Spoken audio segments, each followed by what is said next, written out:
Nowadays, wearable tech is common and can be obtained easily and very affordable. Gone were the times that only big popular companies were the only ones in the game, and like their smartphones, you have to shell out an arm and a leg to purchase one. But do the cheaper alternatives deliver the same or subpar experience that the mainstream ones bring to the table? I guess you'll find out in this review.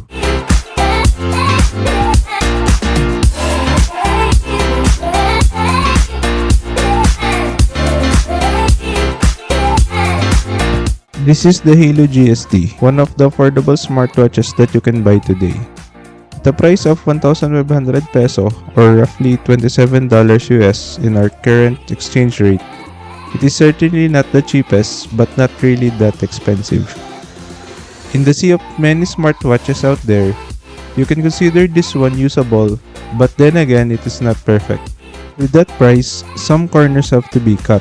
This may be a turn off to some, but for the budget-oriented folks out there, it is definitely a plus and an opportunity.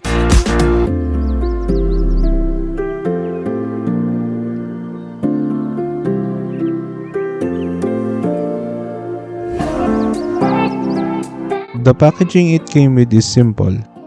It has the image of a smartwatch on the front and the list of the features at the back, and the contents are the same too. Basically, get the watch, the charging cable, and some paperwork, and that's it.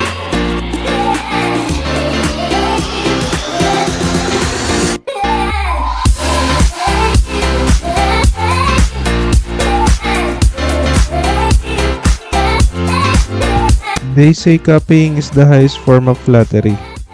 And since the Apple Watch design is very popular right now, lots of manufacturers tend to lean on this hype and even capitalize on it, leaving only little differences. And this smartwatch is definitely guilty of the matter. But unlike those blatant copies which chip out on the materials, HAYLOU included a metallic frame and even a curved glass which fits perfectly onto its rectangular form factor, giving off a somewhat premium look.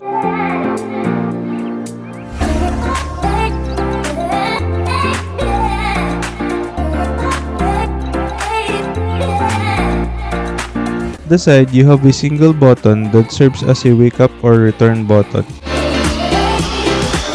There's no tap to wake, but you do have a lift to wake up function that you can enable using the app.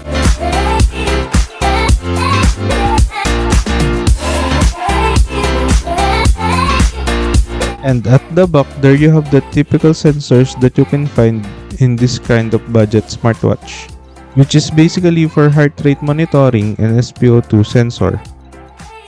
You can also find the magnetic ports on which you slap the proprietary charging cable that it came with.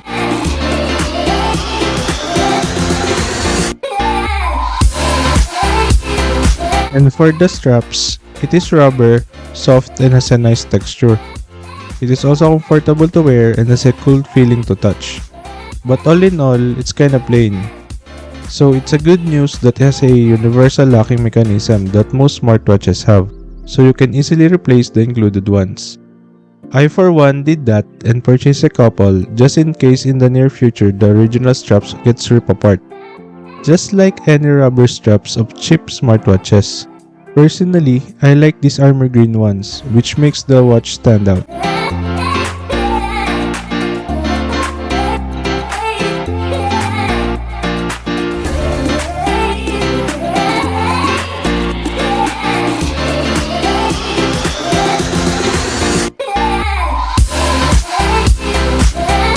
The HAYLOU GST has a 1.6-inch TFT display with a 240 by 280 resolution.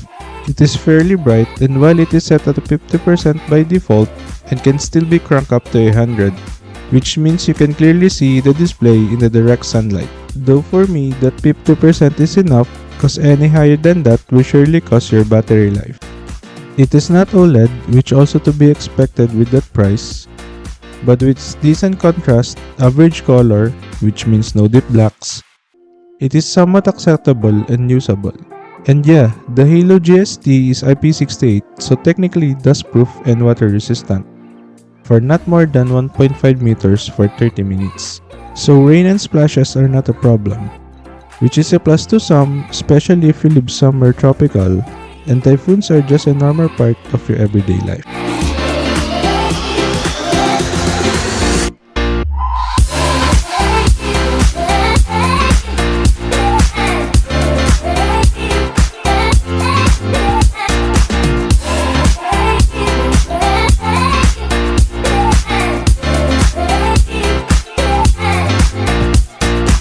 Software experience in the other hand is very basic and bare bones.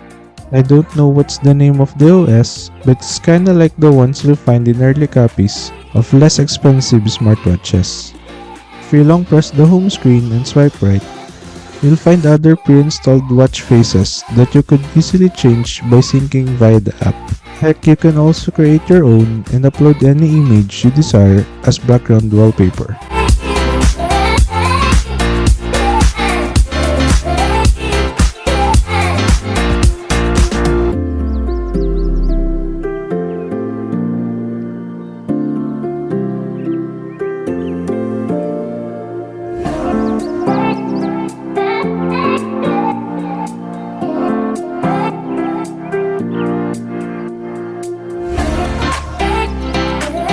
Swiping down will give you a tools menu where you can adjust the brightness, locate the phone if it is paired with the watch, settings, and the toggle for sleep mode.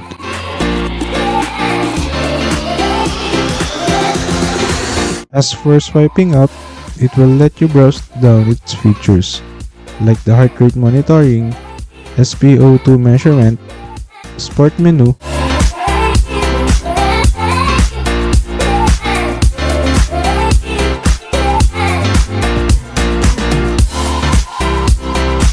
records menu,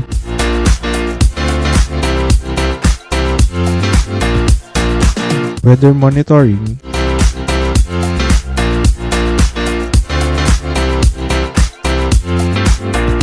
sleep monitoring, notifications,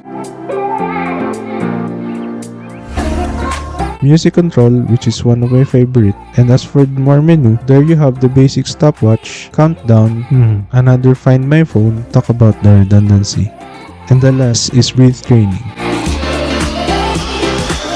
At the very bottom of the list is the settings menu. There you have the brightness settings, again, about or info about the device, power off, and the reset button.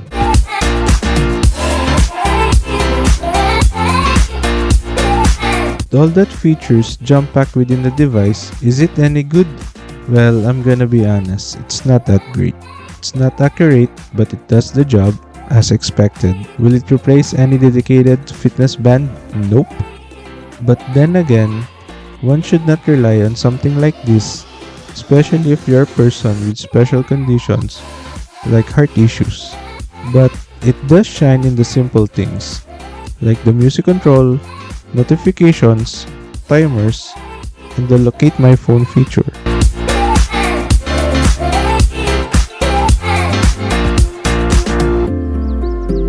And now for that one thing that saved this smartwatch reputation, its battery life.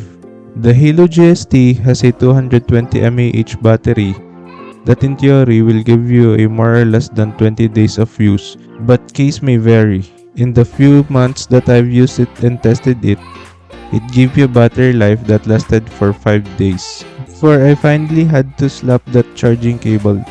It is a given because the smartwatch is very bare bones. It lacks the apps that Android Wear devices have. But in those 5 days, the smartwatch was bombarded with notifications from my phone. I controlled my music with it, located my phone a couple of times,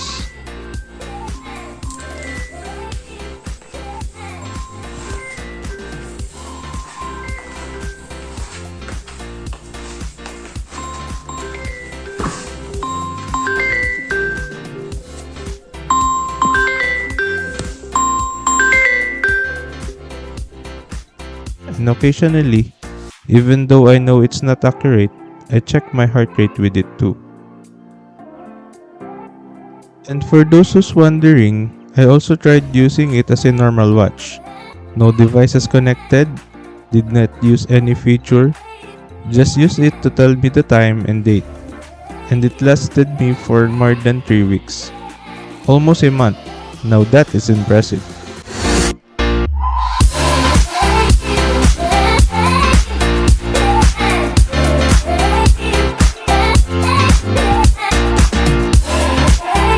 Is the HAYLOU GST worth it? If you're a person who's looking for a smartwatch with apps, accurate sensors, and has a legit OS, I guess this smartwatch is not for you. And honestly, it's a miracle if you can find something like that, especially within this price range, and even in the second-hand market. But if you're willing to compensate and adjust your expectations for those three things, this smartwatch can work for you. Although the build quality is not that great, it is well made and the screen is bright enough. There are options found online if you want to change the straps. It gives you notifications, which is basically what a smartwatch should be able to do. But most of all, let's not forget that awesome battery life.